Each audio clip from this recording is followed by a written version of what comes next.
ఎందుకన్నా బీజేపీ వాళ్ళని తీసుకురాగానే ప్రతి ఒక్కరు జై శ్రీరామ్ జై శ్రీరామ్ జై శ్రీరామ్ అంటారు. ఎందుకు మీకేమైనా మరి బలం వస్తుందా జై శ్రీరామ్ అంటే? అది మా అస్తిత్వం, హిందువుల ఒక అస్తిత్వం. హిందువులు గుండె పగిలేలా గుండెలో నుంచి పలికే పదమే జై శ్రీరామ్. మరి హిందువులలో పుట్టి కొంతమంది బాప్టిజం తీసుకొని మరి వాళ్ళు హిందూ దేవుళ్ళను, రాముణ్ణి లేదంటే సీతమ్మ వారిని కొన్ని అనుచిత వాక్యాలు చేసుకుంటా కారుకూతలు కూర్చుంటారు. ఈరోజు మన దేవుళ్ళని మనం గౌరవించుకోవాలి, మన హిందువులు మనం గౌరవించుకోవాలి, అదే ముఖ్య ఉద్దేశము. అదానికి లేకుండా ఇది ఇష్టం ఉన్నట్టు మాట్లాడితే కాలమే నిర్ణయిస్తుంది. ఇప్పుడు హిందువులకు దేవుడు అంటే ఒక్కలేడు, చాలా మంది దేవుళ్ళు ఉన్నారు. అదే మా క్రిస్టియన్స్లకు, మా క్రైస్తవులకైతే యేసు ప్రభు ఒక్కడే దేవుడు. మరి హిందువులకు ఎవరిని మొక్కాలి?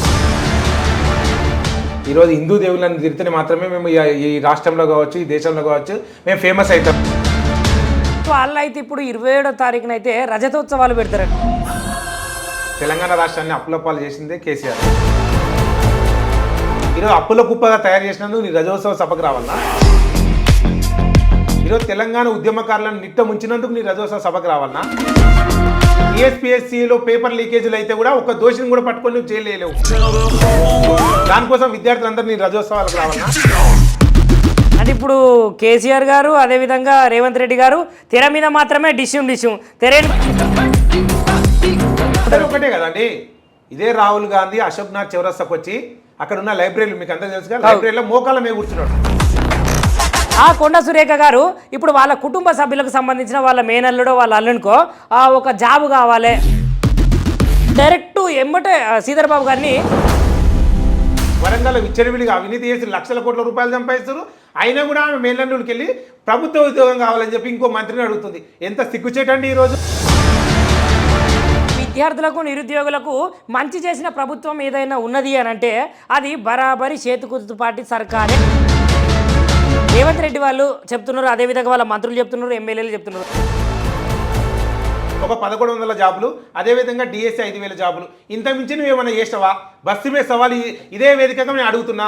ఇదే 24x7 న్యూస్ ఛానల్ వేదికకు మీ కాంగ్రెస్ పార్టీ వాళ్ళు రండి, నేను నిరూపిస్తా. ఈరోజు నువ్వు ఎక్కడ నోటిఫికేషన్లు వేసినావు, ఎక్కడ ఉద్యోగాలు కల్పించినావు, ఎవరికి నియామక పత్రాలు ఇచ్చినావు తేల్చుదాం.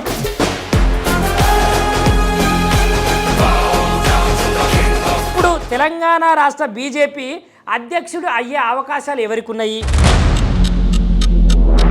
మరి 10 రోజులల్లా బయటకు అయితే తీస్తారట. భారతీయ జనతా పార్టీ అనేది సముద్రం లాంటిది. ఇక్కడ కొత్త కార్యకర్తలు వస్తూనే ఉంటారు, పోయేవాళ్ళు పోతూ ఉంటారు, వచ్చేవాళ్ళు వస్తూనే ఉంటారు. మా పార్టీ సిద్ధాంతం ఏంటంటే అందరూ సమానమే.